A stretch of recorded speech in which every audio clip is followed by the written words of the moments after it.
Kamusta? Ganda ng umaga ngayon. May lakad tayo. Tara, samahan niyo ako.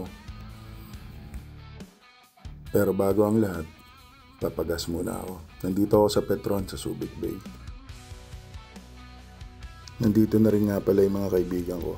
Pupunta kami ng Angeles para mag-participate sa Dice Run.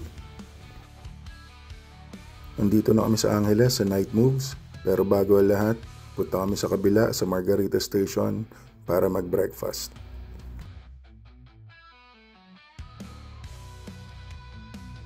Eto na, naka-order na ako. Pero habang naghihintay ng pagkain, yosi muna. At eto na siya, Loco Moco. And eto na, we are saddled up. Papunta na kami sa aming unang destination, sa Nolens, sa New Clark City. Look at that. After a short run, nakapark na kami. And pupunta na kami doon sa venue kung saan magro-roll ng dice.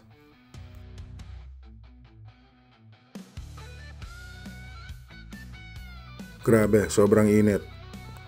Pero okay lang. Eto na, first roll. Well, not bad. And nandito na kami sa aming second venue sa LNJ Food House sa Capas, Tarlac. Konting refreshments at snacks and we're ready to roll again. Eto na, second roll. Yeah. And now we're getting ready to roll out. Pupunta kami doon sa aming next stop sa Shell Capas, Tarlac para mag-roll ng third. And we're here. Eto na.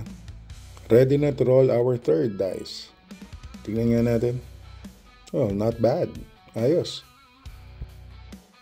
And now we're here sa Scorebird Hotel sa Angeles City. Nagkita kami dito ni Biker Panzer. Yon. And let's get ready to roll our last dice. Ano kaya? Pucha, nalaglag pa. Yun. Eto na, awarding ceremony. Wala akong napanalunan, pero okay lang. Pauwi na kami, kaso napansin ko malambot yung gulong ko, pero okay lang. All in all, it was a very good day. Bye-bye.